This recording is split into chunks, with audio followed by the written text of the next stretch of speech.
Hi friends, welcome on Yourpedia, and Yourpedia is the platform which is providing you the best quality content and in the form of PDFs, documents and videos for your upcoming Uttar Pradesh public service commission exam. मेरा आज का जो video है ये मेरे 20 favourite questions हैं जो मैंने industrial safety and safety standard जो टॉपिक नंबर 6 है आपका इंजीनियरिंग एप्टीट्यूड के 22 टॉपिक्स में से एक टॉपिक है, उसमें से मैंने 20 बेस्ट क्वेश्चंस लिए हैं और उनका आंसर मैं आपके साथ डिस्कस करूंगा। पहले क्वेश्चन दूंगा आपको, फिर उन क्वेश्चंस का आप आंसर लगाना। एक पेज ले लीजिए आप और उस पेज पे 20 क्वेश्चन जो मैं आपको देने वाला हूं, इनफैक्ट क्वेश्चन 21 है, एक एडिशनल क्वेश्चन डल गया मेरे से तो मैंने उसको वहीं छोड़ दिया, उसमें क्वेश्चन है आपके इसके अंदर। तो ये 21 क्वेश्चन जो हैं, इन 21 क्वेश्चन का पहले मैं आपको क्वेश्चन दिखाऊंगा इस वीडियो में, उसमें फिर आप उसको अपने हिसाब से उसको सॉल्व करो। अगर आपने इस 20 में से 10 प्लस क्वेश्चन को करेक्ट किया, दैट मीन्स आप अच्छा चांस है आपका सिलेक्शन का। तो ट्राई करना इन 20-21 क्वेश्चन में से आपके 10 क्वेश्चन करेक्ट हो जाएं।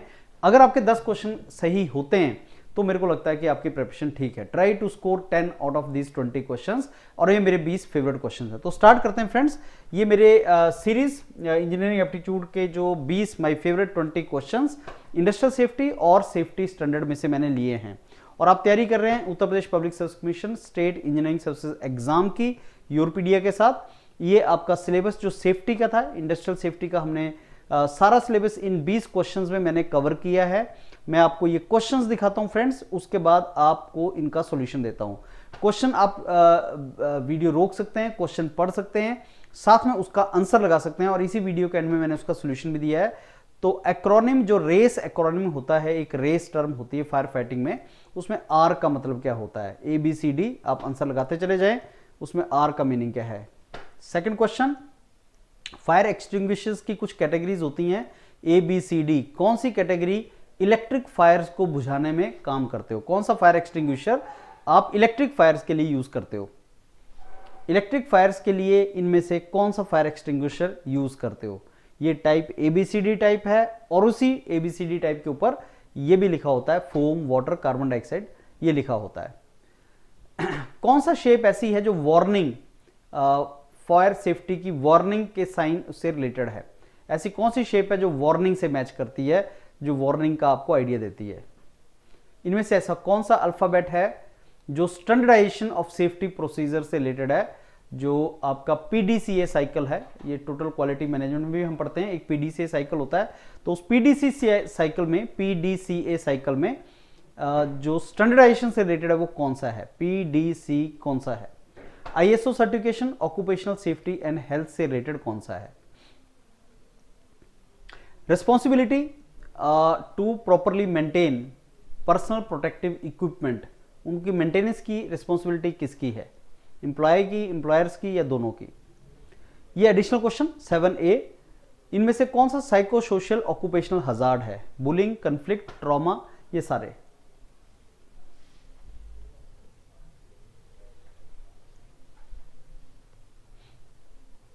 कौन सा वेंटिलेशन सिस्टम कंटेमिनेंट्स को कैप्चर करता है उसके सोर्स पॉइंट पे और एलिमिनेट करता है। कौन सा सेक्शन ऐसा था फैक्ट्रीज एक्ट 1948 में जिसने फिजिकल ऑक्यूपेशनल हेल्थ सेफ्टी की बात की थी। 12, 21, 42, 51। फैक्ट्रीज एक्ट 1948 के हिसाब से working hours, maximum number of working hours कितने होने चाहिए। इनमें से कौन सा directive principle of state policy है इंडियन कॉन्स्टिट्यूशन का, जो सेफ और healthy work environment and work place की बात करता है।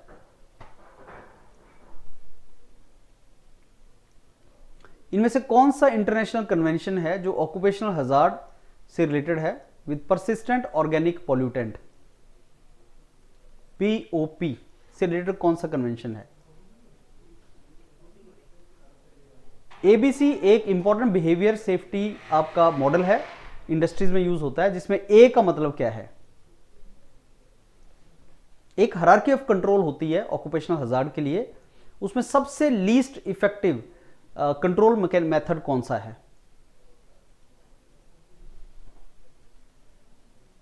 पर्सनल प्रोटेक्टिव इक्विपमेंट की मेंटेनेंस से रिलेटेड इनमें से कौन सी स्टेटमेंट गलत है, विच स्टेटमेंट इज रॉन्ग और false related to PPE maintenance. इनमें से कौन सा कॉमन इंजीनियरिंग कंट्रोल है जो नॉइज हजार्ड में यूज होता है? इंजीनियरिंग कंट्रोल, आप जानते हैं अलग अलग टाइप के कंट्रोल हैं, उसमें इंजीनियरिंग कंट्रोल से रिलेटेड कौन सा है?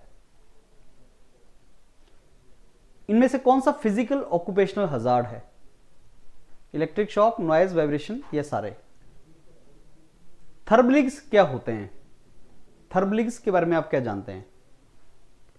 एर्गोनॉमिक्स का ऑब्जेक्टिव क्या है?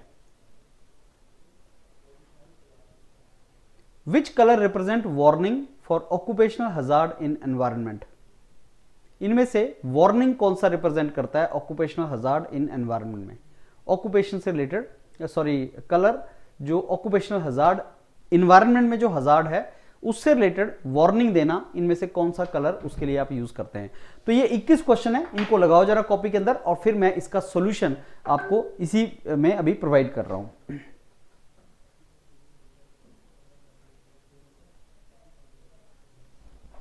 Okay, so let's start friends. आपने लगा लिए होंगे और अगर आपके 10 आउट ऑफ क्वेश्चन जो आपने 20-21 क्वेश्चन किए, अगर आपके 10 सही हैं तो मान के चलिए आपकी प्रिपरेशन अच्छी है, आप प्रीलिमिनरी क्वालिफाई कर जाएंगे। और मैं अपने 20 फेवरेट अलग अलग सब्जेक्ट्स में भी दूंगा, ट्राई करना, आप स्कोर करें।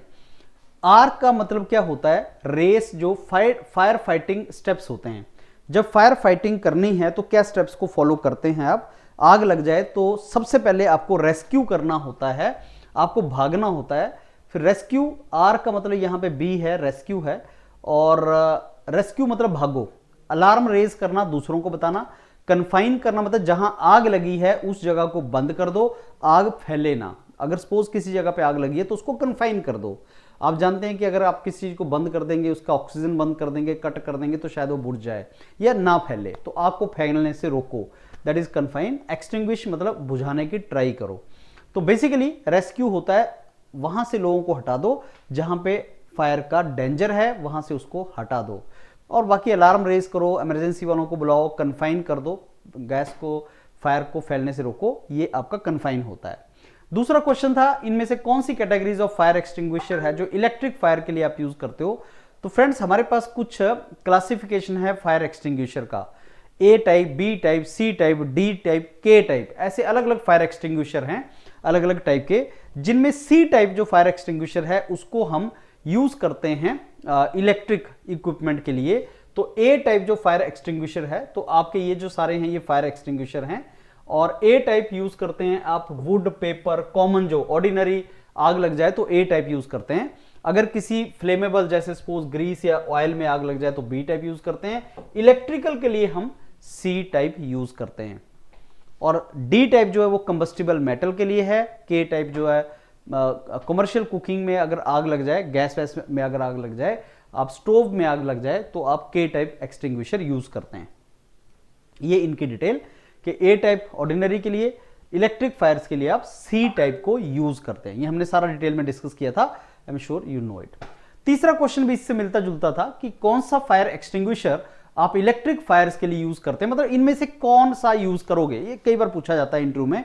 सेफ्टी, जैसे एनटीपीसी में सेफ्टी ऑफिसर का इंटरव्यू चल रहा है, उसमें पूछा जाता है कि साहब अगर इलेक्ट्रिक वायर में आग लग जाए तो पानी यूज करोगे, फोम यूज करोगे, आप क्या यूज करोगे, कार्बन डाइऑक्साइड यूज करोगे। तो याद रखना कार्बन डाइऑक्साइड एक बहुत ही इफेक्टिव, मैंने आपको बताया था सी टाइप होता है, तो बहुत ही इफेक्टिव होता है सी टाइप। ये आपका बेसिकली सी टाइप को हम यूज कर सकते हैं फायर एक्सटिंग्विशिंग के लिए कार्बन डाइऑक्साइड को। तो कार्बन डाइऑक्साइड यूज होता है नॉर्मली, इस तरीके से आप उसको यूज करते हैं। कार्बन डाइऑक्साइड को बी और सी दोनों टाइप के लिए यूज करते हैं। सी जो होता है वो इलेक्ट्रिक फायर्स के लिए होता है। हाँ जी, कौन सी शेप ऐसी है जो वार्निंग सेफ्टी, फायर सेफ्टी में वार्निंग का साइन कौन सा है? अब 5 तरह के साइन होते हैं फायर एक्सटिंग्विशिंग के लिए। 5 तरह के साइन यूज करते हैं हम फायर सेफ्टी में। Prohibition, warning, mandatory, safe condition, fire fighting.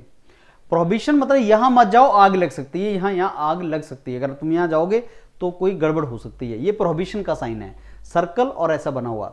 दूसरा साइन होता है वार्निंग का। वार्निंग का ट्रायंगल आपका वो होता है साइन, तो इसका आंसर ट्रायंगल था। 4 नंबर क्वेश्चन का आंसर था ट्रायंगल।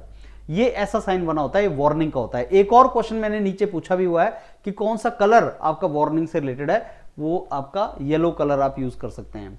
मैंडेटरी कोई चीज करनी है, ब्लू कलर उससे रिलेटेड होता है, कोई मैंडेटरी के तुम्हें ये करना है, मास्क डालो, तो ये मैंडेटरी कोई काम करना है तुम्हें।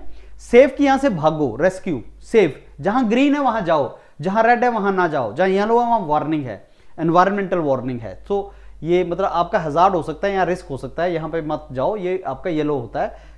ग्रीन मतलब रेस्क्यू से रिलेटेड ग्रीन है। फायर फाइटिंग से रिलेटेड आपका जो है कि बेसिकली यहां पे फायर फाइटिंग का इक्विपमेंट पड़ा हुआ है, इसको यूज करो, राइट। तो रेक्टेंगुलर या स्क्वायर शेप होती है इसकी, रेड कलर इसका बैकग्राउंड होता है।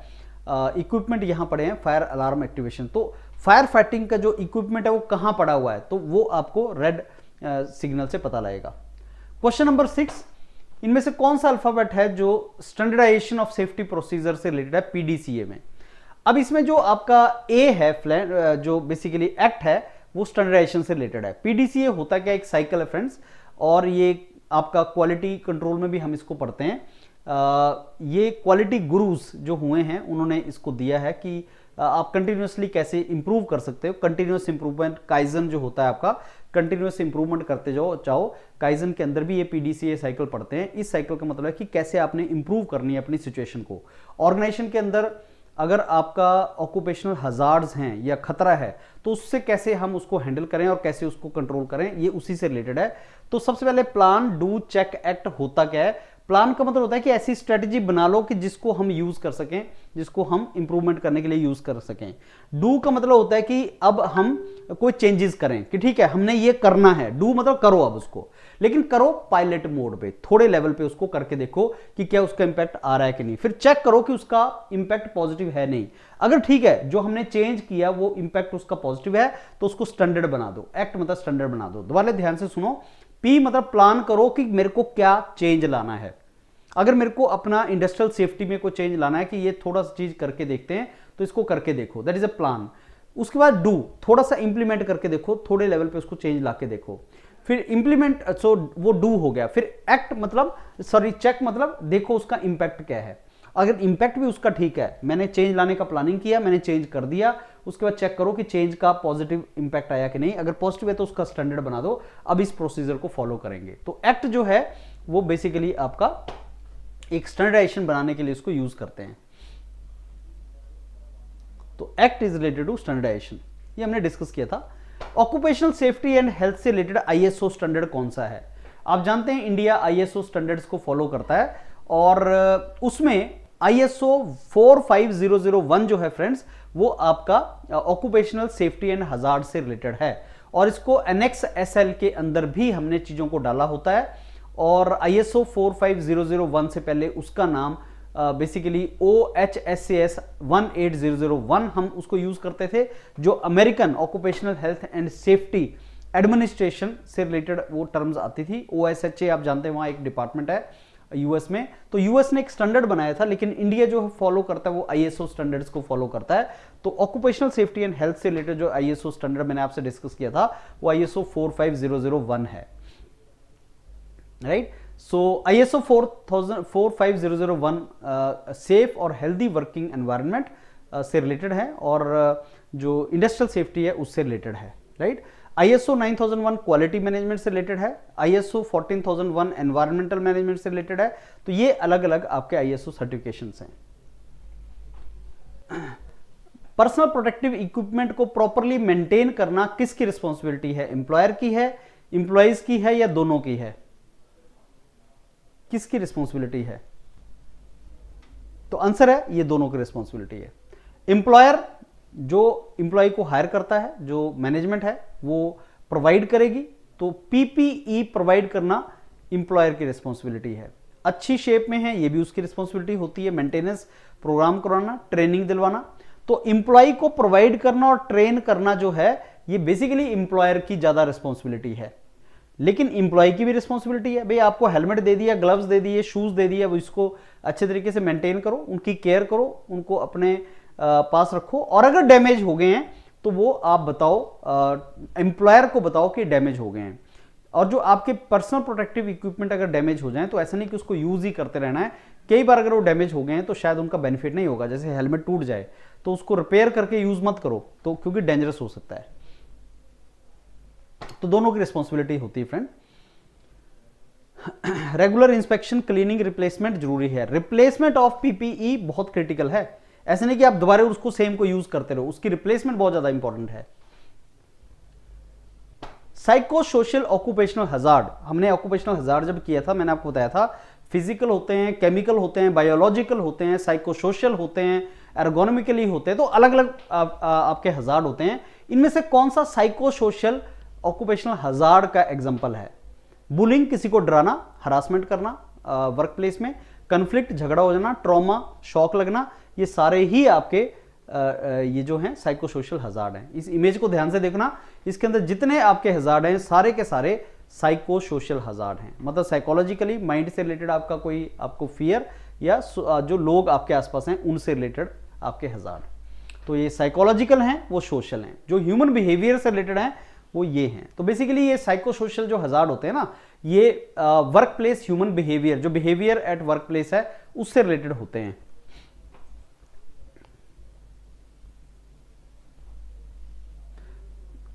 अब ऐसा कौन सा वेंटिलेशन सिस्टम है? ऑक्यूपेशनल सेफ्टी में वेंटिलेशन सिस्टम बहुत इंपॉर्टेंट होता है कि कंटेमिनेंट या जो डेंजरस सिचुएशन है उससे निपटा जा सके। तो ऐसा कौन सा वेंटिलेशन सिस्टम है जो लोकलाइज्ड काम करता है, मतलब जहां पे कोई कंटेमिनेंट है या जहां पे कोई आपका इम्प्योर आपका कोई चीज है उसको वहीं से उसके सोर्स पॉइंट से निकाला जा सके। मैंने आपको बताया था कि किचन के अंदर फ्रेंड्स, आप जहां पे किचन में आप खाना बनाते हैं, आप ऐसा हुड आपने देखा होगा जहां आप खाना बनाते हैं, वो गैस के ऊपर ऐसा हुड लगा होता है। सपोज यहां बर्नर लगे हैं तो सारी की सारी जो गैस है, यहां पे एग्जॉस्ट फैन लगा होता है, तो सारी की सारी जो गैस है, जो आपकी फ्यूम्स हैं सारे हैं, तो किचन में जहां पे आप कुकिंग कर रहे हो उस कुकिंग की सारी के सारा जो एग्जॉस्ट है, वेपर्स वगैरह, वो वहीं पे लोकली आप उसको सक्शन कर रहे हो और बाहर निकाल जा रहे हो। तो सोर्स पॉइंट से ही आप निकाल देना, उसको लोकल एग्जॉस्ट वेंटिलेशन बोलते हैं। जहां बहुत ही डेंजरस फ्यूम्स हैं वहां पे आप इसको ऐसा करते हो। अलग अलग टाइप के होते हैं, natural ventilation, general ventilation, dilution ventilation, local exhaust ventilation. ये है, अगर आप डायग्राम देख पा रहे हो तो एक हुड बना होता है और हुड के पास जहां पे आपका सोर्स है कंटेमिनेंट्स का, वहीं से आप उसको बाहर निकाल दोगे। तो you capture the contaminant at the source और डायरेक्टली उसको बाहर निकाल देते हो। लोकल एग्जॉस्ट वेंटिलेशन, तो ये उसका एग्जांपल है और ये बहुत इंपॉर्टेंट होता है। एग्जाम में ज्यादा क्वेश्चन जो आते हैं वो local exhaust and dilution ventilation से आते हैं। डायग्राम ध्यान से देखना, ये सारे के सारे आपके टर्म्स हैं। स्टैक चिमनी को बोलते हैं, fan air cleaner, ducting transportation के लिए होता है, हुड गैदरिंग कलेक्शन के लिए होता है। हुड कलेक्ट करता है कंटेमिनेंट्स को, डक्ट उसको ट्रांसपोर्ट करता है, स्टैक उसको बाहर एग्जॉस्ट कर देता है, फेंक देता है। और एक लोकल एग्जॉस्ट वेंटिलेशन जो है वो इंजीनियरिंग कंट्रोल का एग्जांपल है। अभी हमने एक हायरार्की ऑफ कंट्रोल पढ़ा था। हायरार्की ऑफ कंट्रोल में बेस्ट होता है एलिमिनेशन एंड सब्स्टिट्यूशन, उसके बाद इंजीनियरिंग कंट्रोल, उसके बाद एडमिनिस्ट्रेशन कंट्रोल, लास्ट में आता है पर्सनल प्रोटेक्टिव इक्विपमेंट। इस हायरार्की ऑफ कंट्रोल में से भी industrial safety and safety standards में से क्वेश्चन फ्रेंड्स आते हैं। फैक्ट्रीज एक्ट 1948 जो है वो फिजिकल ऑक्यूपेशनल हेल्थ कौन से सेक्शन में मेंशन है? अभी एक्ट है, ये लॉ है, बहुत इंपॉर्टेंट लॉ है, इसमें चेंजेस भी आई हैं। इसमें ऑक्यूपेशनल हेल्थ सेफ्टी की बात कौन से सेक्शन में है? आंसर है सेक्शन 21। अब देखो फ्रेंड्स, ये कुछ इंपॉर्टेंट सेक्शन है, सारे आपको रटने नहीं है, लेकिन जैसे इंडियन कॉन्स्टिट्यूशन के अंदर आप जानते हैं फंडामेंटल राइट 12 से 35 के बीच में है। तो अगर कोई क्वेश्चन ऐसा आ जाए कि directive principle of state policy, हम जानते हैं 36 से लेके 51 तक directive principle of state policy हैं। 36 से 51 आर्टिकल के बीच में directive principle of state policies हैं इंडियन कॉन्स्टिट्यूशन में। तो कोई भी आर्टिकल उसके बीच में आएगा तो हम बोल देंगे directive principle of state policy है। वैसे ही अगर आप देखो यहां पे सेक्शन में फैक्ट्री एक्ट जो हेल्थ से रिलेटेड सेक्शन है 11 से 20 के बीच में है, क्लीन वाटर एटसेट्रा। सेफ्टी से रिलेटेड 21 से 41 आ गया, वेलफेयर से रिलेटेड 42 से 50 आ गया, वर्किंग आवर्स 51 से 66 आ गया। अब सोचो कि अगर वर्किंग आवर्स से रिलेटेड कोई क्वेश्चन आया कि फैक्ट्री एक्ट 1948 में वर्किंग आवर कितने मेंशन किए हैं मैक्सिमम, तो कौन से सेक्शन में है? अब सेक्शन याद नहीं है आपको, लेकिन ये बात पक्की है कि 51 से 66 के बीच में होगा। तो ऐसे आपको याद करने हैं, सारे नहीं रखने हैं आपको, लेकिन ऐसे अपने कैटेगरीज याद करनी है। तो इसका जो आंसर था फ्रेंड्स वो था 21। फेंसिंग द मशीनरी, कि अगर चलती हुई कोई मशीन है उसके आसपास आपने फेंसिंग करनी है, तो वो आपका सेक्शन 21 में था। बाकी सेक्शंस आपके वर्किंग आवर से रिलेटेड 48 आवर्स वर्किंग होना चाहिए, ये सेक्शन 51 है।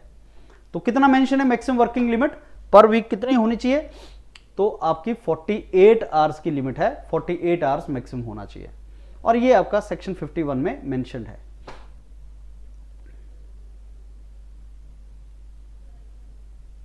ऐसा कौन सा directive principle of state policy जो safe and healthy working environment की बात करता है वर्क प्लेस पे?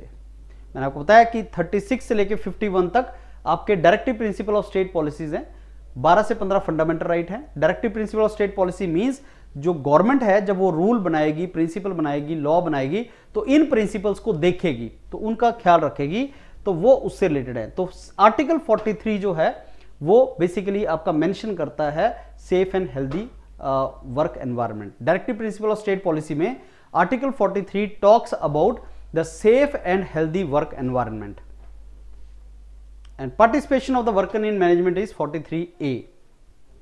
कुछ फंडामेंटल राइट भी हैं जो सेफ्टी से रिलेटेड हैं। आर्टिकल 21 जो है वो आपका safety in the work place उससे रिलेटेड है। राइट टू लाइफ है ये बेसिकली, तो क्लीन सेफ क्लीन एयर भी उसी का पार्ट है। परसिस्टेंट ऑर्गेनिक पॉल्यूटेंट, पीओपी बोलते हैं उनको। परसिस्टेंट मतलब बहुत इनकी लंबी लाइफ होती है, ऑर्गेनिक पॉल्यूटेंट होते हैं ये। तो जो एक इंटरनेशनल कन्वेंशन है जो आपका स्टॉकहोम है, वो बेसिकली परसिस्टेंट और ये आपके ऑर्गेनिक पॉल्यूटेंट से ही रिलेटेड है। केमिकल्स की क्लासिफिकेशन से रिलेटेड ग्लोबल हार्मोनाइज्ड सिस्टम है। रोटरडैम जो है वो आपका पेस्टिसाइड से रिलेटेड है, international trade off hazards. So friends ये तीन बहुत ही ज्यादा इंपॉर्टेंट है, इनको याद कर लेना। रोटरडैम किसकी बात करता है? स्टॉकहोम पीओपी की बात करता है। बेसल कन्वेंशन जो है वो हैजार्डस वेस्ट और उनके डिस्पोजल की ट्रांस बाउंड्री मूवमेंट से रिलेटेड है। बिहेवियर बेस्ड सेफ्टी, BBS बोलते हैं इसको, उसमें एक मॉडल है ABC model. Behaviour based safety में बिहेवियर बेस्ड सेफ्टी कि आपका बिहेवियर कैसा होना चाहिए। आप सेफ्टी जो है एटीट्यूडनल पॉइंट है ये कि आपका एटीट्यूड सेफ्टी को लेके अगर है तो आप सेफ रहेंगे, बाकियों को भी सेफ रखेंगे। तो बिहेवियर बेस्ड सेफ्टी जो है आपकी, उसमें एक मॉडल है एबीसी। उस एबीसी में ए क्या स्टैंड करता है? वो है एंटीसीडेंट बिहेवियर कंसीक्वेंस। ये बीबीएस मॉडल है। एंटीसीडेंट क्या होता है कि एक ऐसा स्टिमुली जो आपको बता दे कि अब गलत बिहेवियर होने वाला है। कोई ऐसा हिंट, कोई ऐसा सिंबल, कोई ऐसा स्टिमुलेंट, कोई ऐसा इनपुट जिससे आपको पता लगे कि गलत बिहेवियर होने वाला है। जैसे शराब पी के ड्राइवर गाड़ी चला रहा है, बताओ जरा क्या वो हजार्डस नहीं है? एक्सीडेंट होने के चांस है ना उसमें। तो शराब जब उसने पी और आपको स्मेल आ गई तो वो एंटीसीडेंट है, वो इनपुट है, वो एक साइन है कि गाड़ी का एक्सीडेंट हो सकता है। वो शराब पी के चला रहा है, तो एंटीसीडेंट एक इनपुट होता है, स्टिमुलस मतलब इनपुट जो अनसेफ बिहेवियर को शो करता है। फिर उसका बिहेवियर हो जाता है, फिर उसका कंसीक्वेंस होता है, फिर आदमी उससे लर्न करता है। तो ए बी सी का मतलब ये है। एंटीसीडेंट होता है एक स्टिमुलस जो पर्टिकुलर बिहेवियर से पहले किया जाता है। ये पॉजिटिव भी हो सकता है, नेगेटिव भी हो सकता है। तो a factor which occurs before the behaviour is triggered, कि उसने शराब पी थी इसलिए उसने कंट्रोल लूज कर दिया। उसके बाद ऑब्वियसली ए के बाद बी आएगा, बी के बाद सी आएगा, कंसीक्वेंस आएगा। हायरार्की ऑफ कंट्रोल बहुत इंपॉर्टेंट है फ्रेंड्स। उसमें सबसे ऊपर और बेस्ट होता है कि आप हैजार्डस सिचुएशन को एलिमिनेट कर दो या उसको लेस हैजार्ड के साथ सब्स्टिट्यूट कर दो। लास्ट में आता है पर्सनल प्रोटेक्टिव इक्विपमेंट, वो भी आपको यूज करने चाहिए लेकिन वो उतने इफेक्टिव नहीं होते। तो हायरार्की ऑफ कंट्रोल में सबसे नीचे क्या आ गया? पीपीई, उसके ऊपर एडमिनिस्ट्रेटिव कंट्रोल, फिर इंजीनियरिंग कंट्रोल, फिर सब्स्टिट्यूशन। एलिमिनेशन बेस्ट है, लेकिन एलिमिनेशन हो नहीं सकता, ऑब्वियसली एलिमिनेट ही कर दिया तो कई बार पॉसिबल नहीं होता एलिमिनेट करना।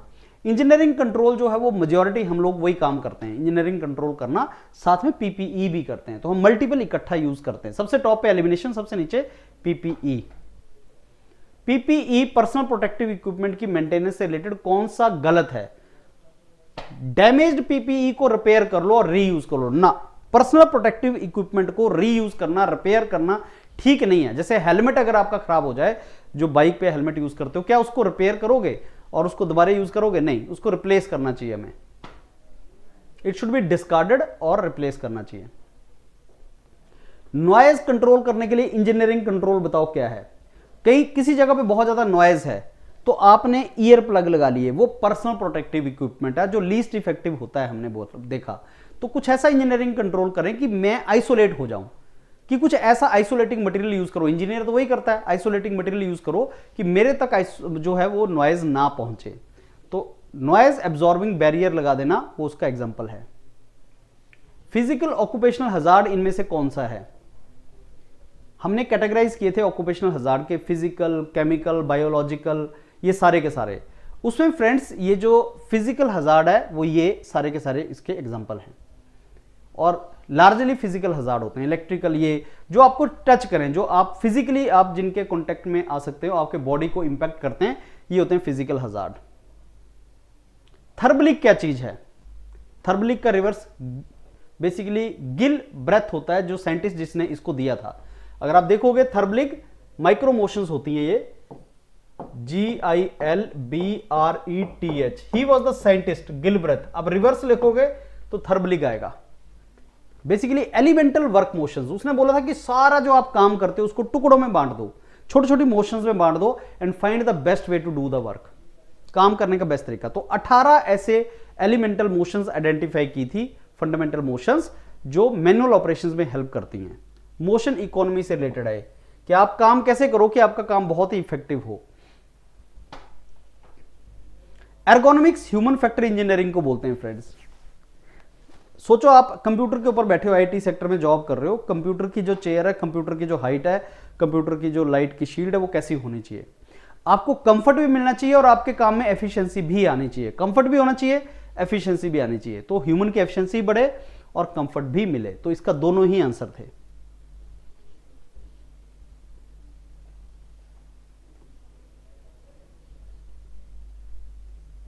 लास्ट क्वेश्चन, कौन सा कलर ऐसा है जो वार्निंग, ऑक्यूपेशनल हजार्ड की वार्निंग से रिलेटेड है? आंसर है येलो। ये मैंने आपको शुरू में भी डिस्कस किया। Green, red, blue, yellow, shape और कलर, सिंबल्स के, सेफ्टी साइंस के शेप एंड कलर पे वर्क करना। जो सेफ्टी सिंबल्स हैं उसका shape, circle, rectangle, trapezium, diagonal, जैसे डायगोनल है ये, तो शेप कैसी होनी चाहिए और कलर कैसा होना चाहिए। तो फ्रेंड्स ये थे मेरे 20 इनफैक्ट 21 क्वेश्चन। अगर आपने 10 ठीक किए तो आप ठीक जा रहे हैं। हर इंजीनियरिंग एप्टीट्यूड के टॉपिक के ऐसे मैं 10 क्वेश्चन आपको दूंगा और जनरल अवेयरनेस के भी देंगे हम। अगर आपने 10 ठीक कर लिए तो आप ठीक जा रहे हैं। तैयारी करते रहो फ्रेंड्स। अगर अभी तक भी आपने योरपीडिया कनेक्ट नहीं किया है और अगर आप यूपीपीएससी के लिए सच में सीरियस हो, सीरियसनेस यहीं से रिफ्लेक्ट होगा आप योरपीडिया के साथ जुड़े हैं कि नहीं जुड़े हैं। सो get connected with us. Thank you.